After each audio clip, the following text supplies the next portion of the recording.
The holographic projections flickered across the obsidian surface of the council chamber, casting dancing shadows across the faces of the Krell delegates.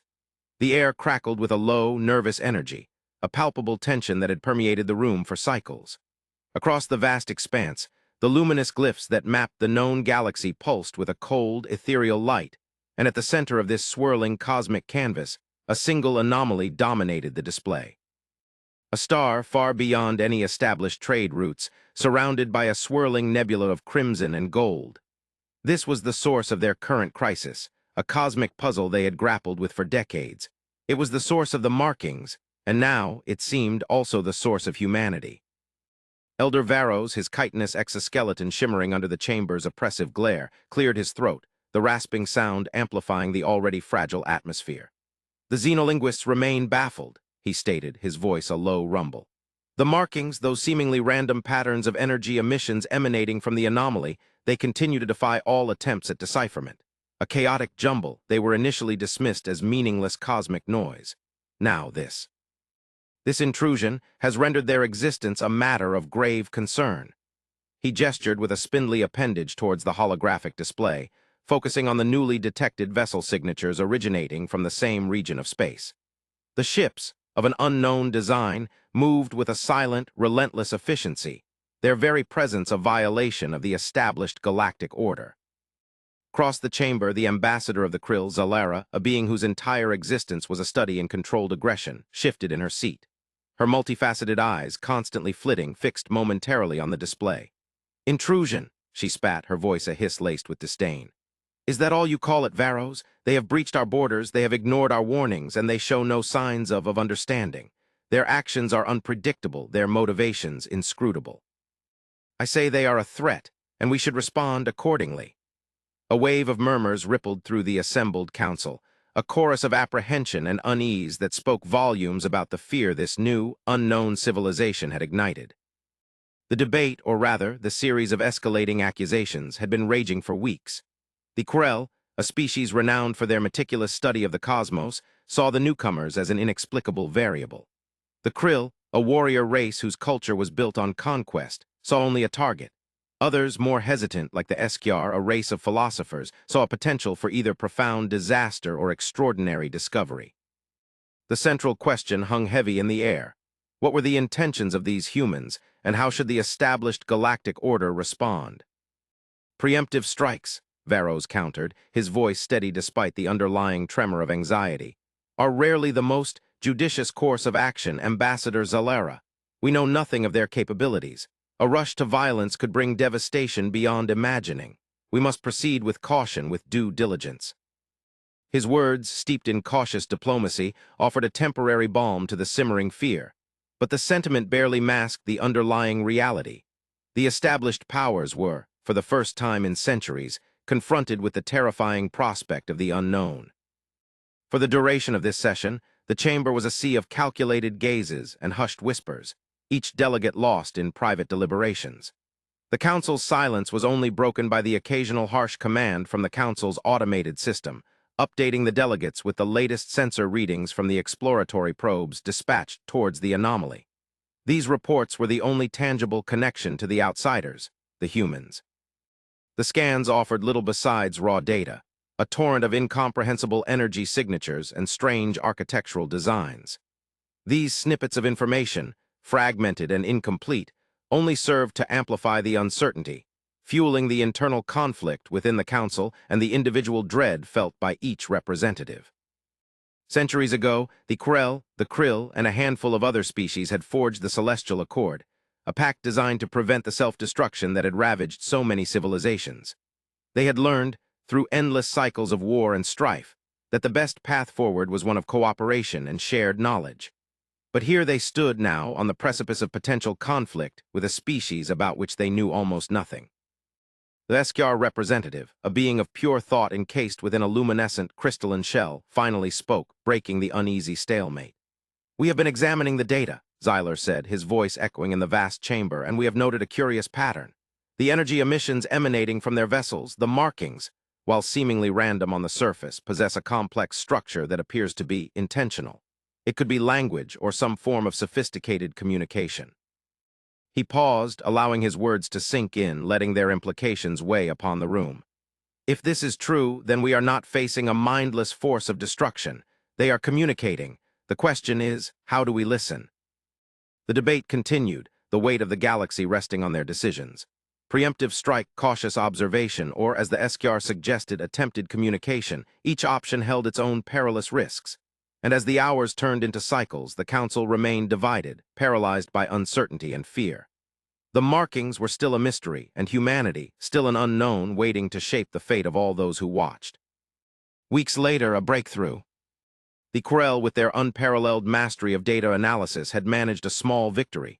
Using the latest data from the markings, they had managed to isolate a consistent pattern, a repeated sequence of energy pulses that seemed to act as a form of primary code. It was like finding a single, recurring note in a symphony of chaos.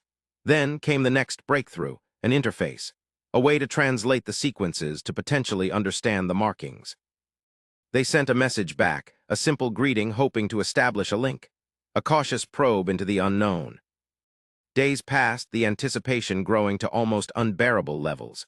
The council was assembled once more, the tension thicker than ever. The holographic display showed the familiar view of the anomaly, the crimson and gold nebula swirling around the distant star, and the ships of the human vessels still in orbit. Then the impossible, a response, a confirmation of communication. The Krill ambassador, her eyes narrowing, muttered under her breath, "A provocation."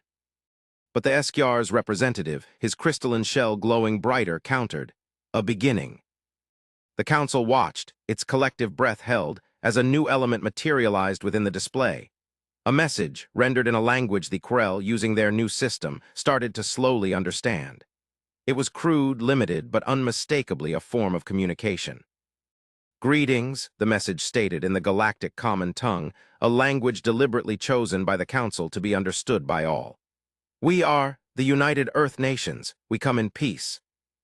The words echoed in the chamber, their simplicity almost unsettling. Peace. After their intrusion, after the veiled threat of their advanced technology, the Krill ambassador, her anger barely restrained, was ready to order a full-scale assault.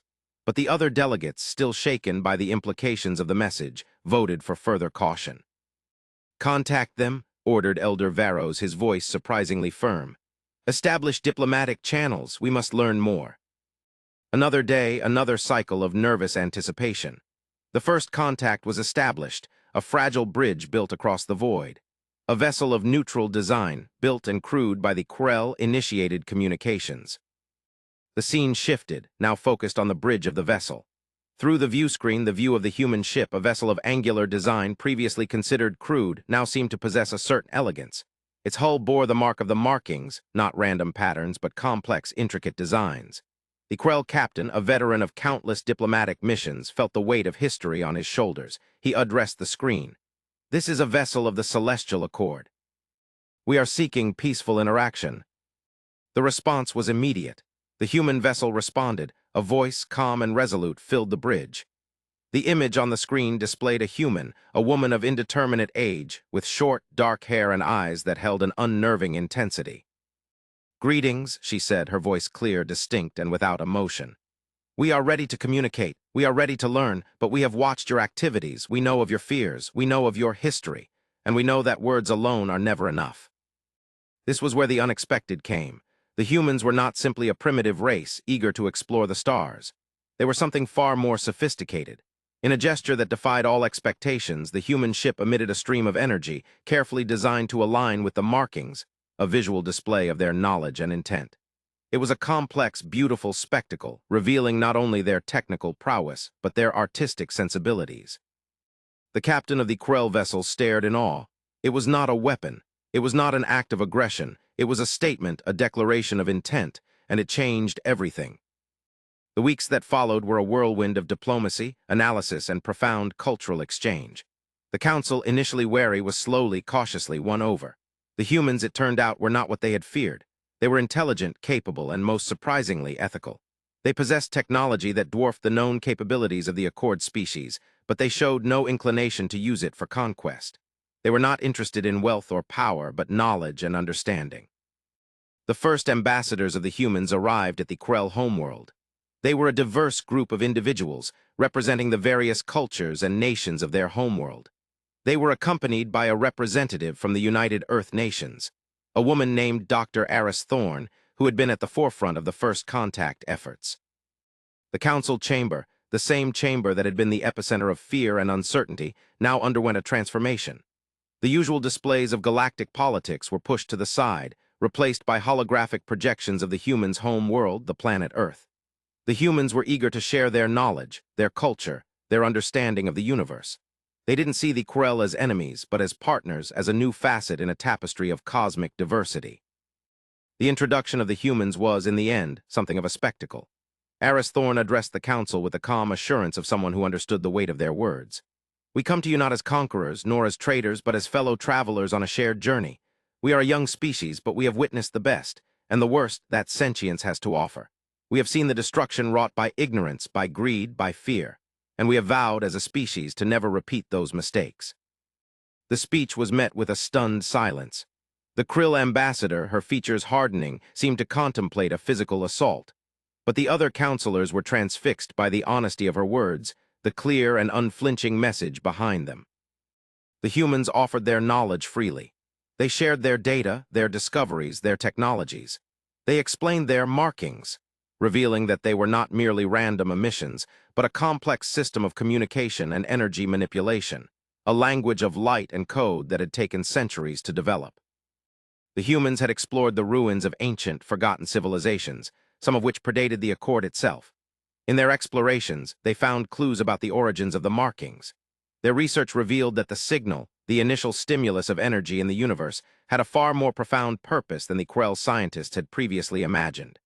The humans' research also revealed that the anomaly itself, the star at the center of the Crimson and Gold Nebula, was something different. Something far beyond their current capabilities. It was a gateway, a point of passage, and it was awakening. The turning point came when the humans presented their most remarkable revelation. The markings were not just language. They were a defense system. They were a shield that had protected their world, and now it could protect others. They unveiled a technology that could neutralize the weapons of the Krill and offered to share it, a complete reversal of galactic politics, a complete disregard of ancient traditions of warfare. This was the moment the Krill's ambassador, Zalera, experienced the first true fracture in her resolve, a moment of true introspection of a different future. The humans' offer was not without its risks. The technology was complex, difficult to master, and would require radical changes in galactic military strategies. Some council members were deeply resistant to such a shift, fearing it would destabilize the existing power structure. Others, though, saw it as the only viable solution to the unknown threats that lurked in the darkness beyond their borders. The debate this time was not fueled by fear, but by hope, by the potential to build a better future. The Krill, though their pride was wounded, could not deny the strength of the evidence. And as the other council members considered the implications of the humans' offer, the future of the galaxy began to shift. The council voted to accept the humans' offer. The Krill, forced to recognize the superior ingenuity and morality of the new arrivals, began to prepare for a new era. Alliances were reshaped. Military strategies were updated. And the galactic community, for the first time in millennia, felt a sense of unity, a shared purpose in the face of the unknown. The humans had established a unique alliance. They were not seeking to control, but to cooperate. They were not seeking to conquer, but to understand. They saw the cosmos not as a battlefield, but as a vast, unexplored frontier filled with untold possibilities. The shift in perspective was, in the end, a revelation for the Krill.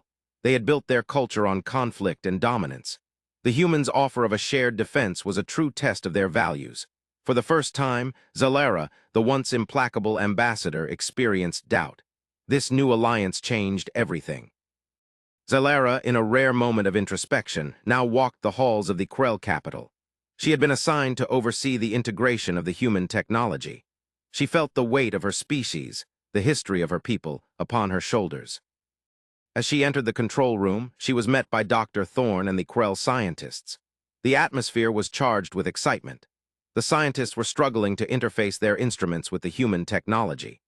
The ship's defenses were a marvel of engineering, a fusion of energy shields, advanced weaponry, and the markings themselves, each element a component of a carefully orchestrated defense grid.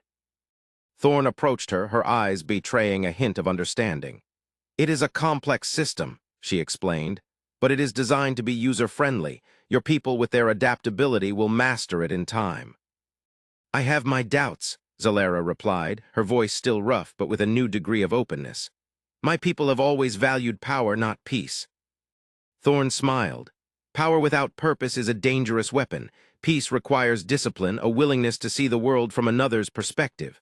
That," she paused, her eyes locking with Zalera's, "is the true power." Zalera considered these words, the truth of them resonating within her. She was a warrior, a leader, but also a representative of her species. She felt a glimmer of hope. Maybe, just maybe, the humans were right. Days, cycles of time turned into months. The Krill began to change. Their militaristic tendencies softened. They learned to work alongside the Krell, the Eskjar, and even the humans themselves. The markings became a part of their technology, woven into their ships and defense systems. The galaxy was reshaping itself in an unforeseen manner. The change wasn't easy. The Krill had a long history of conflict, of war. But the example of the humans, their unflinching commitment to peace, began to take hold. Their unwavering focus on progress, on understanding, provided the fuel for a new and unified force. The humans, in their quiet way, had forged a new path. Then came the signal. It was faint, almost imperceptible, a barely audible whisper across the cosmos. But the human scientists had caught it, detected its unusual origin. It was originating from the anomaly, from the depths of the Crimson and Gold Nebula. It was the same energy that sparked the markings, and now it was growing stronger.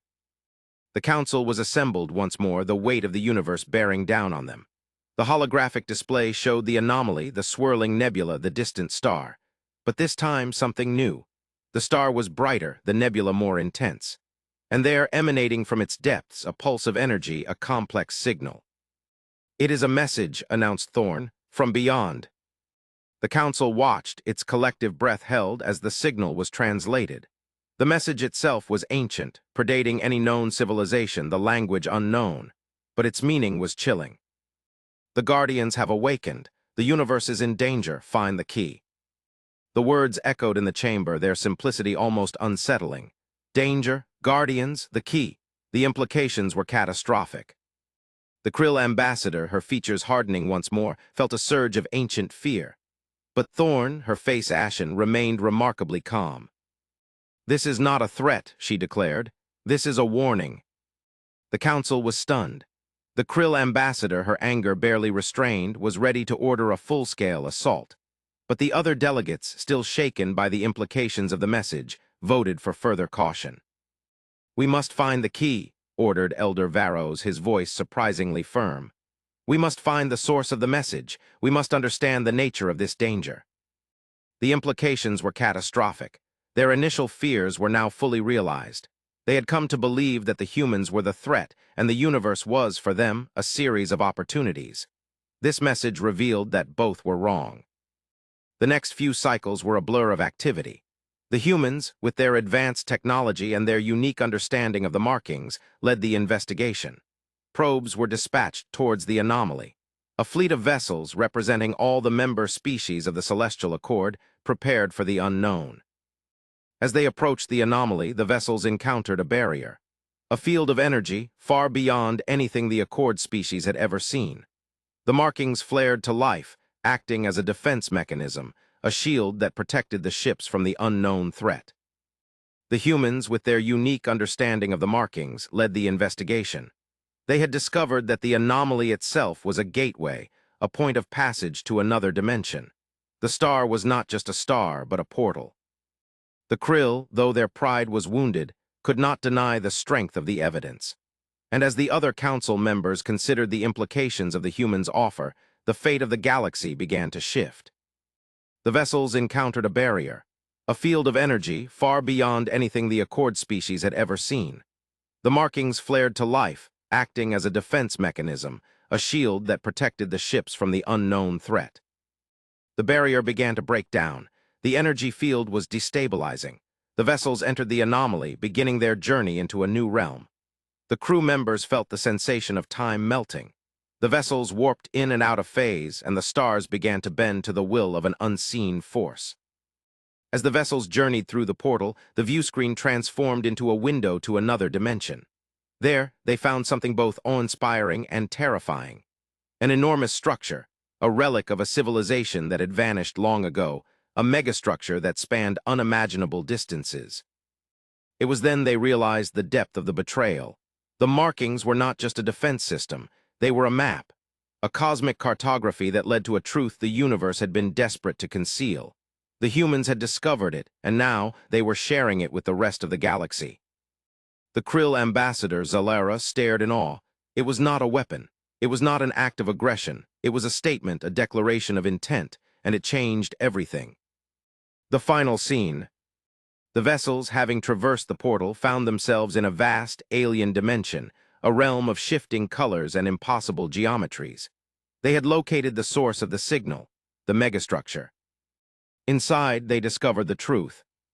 The megastructure was a prison for an ancient, cosmic entity, a being of pure energy whose existence threatened to unravel the very fabric of the universe.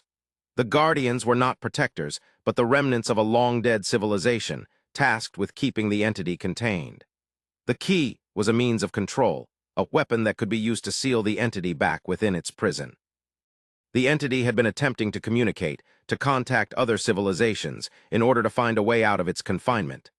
The signal, the markings, were a beacon, a siren song designed to lure unsuspecting species towards the prison. The humans, through their unique understanding of the markings, had been the only species able to discern the true nature of the signal. They had deciphered the message, and they had chosen to share it, even at the risk of annihilation. They knew, Zalera said, her voice filled with a new, profound respect. They knew the risks, and they chose to save us anyway. The humans had been here before. They had visited the ruins of the megastructure. They had come to understand the nature of the cosmic entity. They knew what they had to do. Dr. Thorne, standing at the command center, addressed the combined fleet. "We have a choice," she said, her voice calm and resolute. "We can retreat. We can leave this entity to its fate, or we can face this threat. We can fight." She paused, her eyes locking with Zalera's. "The markings," she continued, "were created to contain the entity. They hold the key." The combined fleet, a testament to the unity that the humans had forged, prepared for battle. The Krill, the Krell, the Eskjar, and the humans, shoulder to shoulder. They prepared for the final confrontation. The humans unleashed their weaponry, the markings. Energy pulses, meticulously calibrated, struck the entity. The energy field around the megastructure responded with a surge of cosmic energy. The battle was joined, and the fate of the universe hung in the balance. As the battle raged, the combined fleet held. The Krill, their ships weaving through the chaos, unleashed a barrage of weapons. The Krell, using their understanding of the cosmos, used their own technology. And the humans, wielding their unique understanding of the markings, delivered the final blow. The entity was weakened. The portal was closing. The megastructure, under the combined force of the fleet, began to collapse. In the final moments of the conflict, Dr. Thorne, standing at the command center, made a final command: "Seal the portal." The markings, resonating with a final burst of energy, triggered a sequence of events. The portal closed, the entity was sealed once more, and the galaxy was saved. The silence that followed was palpable. The vessels, battered but intact, began to make their way back through the portal. They had faced the unknown, they had stared into the abyss, and they had emerged victorious. The council chamber back on the Krell homeworld was silent. The holographic display showed the anomaly, the crimson and gold nebula now quiet, dormant. But the silence wasn't fear. It was a moment of reflection, a moment of profound understanding. The Krill ambassador, Zalera, turned to Dr. Thorne. "Why?" she asked. "Why did you risk everything?" Thorne smiled. "Because it was the right thing to do," she said. "Because the alternative was unimaginable." The final reflection. The humans, in their quiet way, had shown the galaxy the true meaning of unity. They had shown them the power of cooperation, of shared knowledge, of a commitment to a better future. They had shown them that fear was a trap and hope was a weapon. The markings, once dismissed as meaningless, now represented a testament to humanity.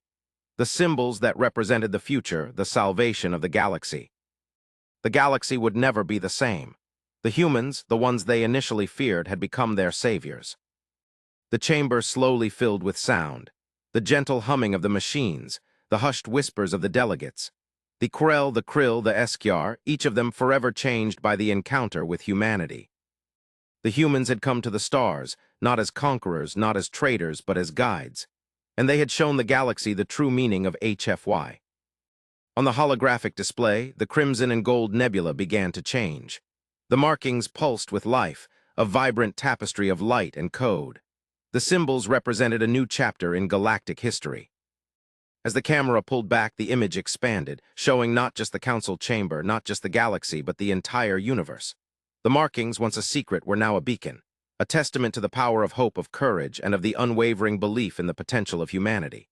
They had called the markings meaningless, and now they knew the truth. They called the markings meaningless until humanity found them and showed them what they truly meant.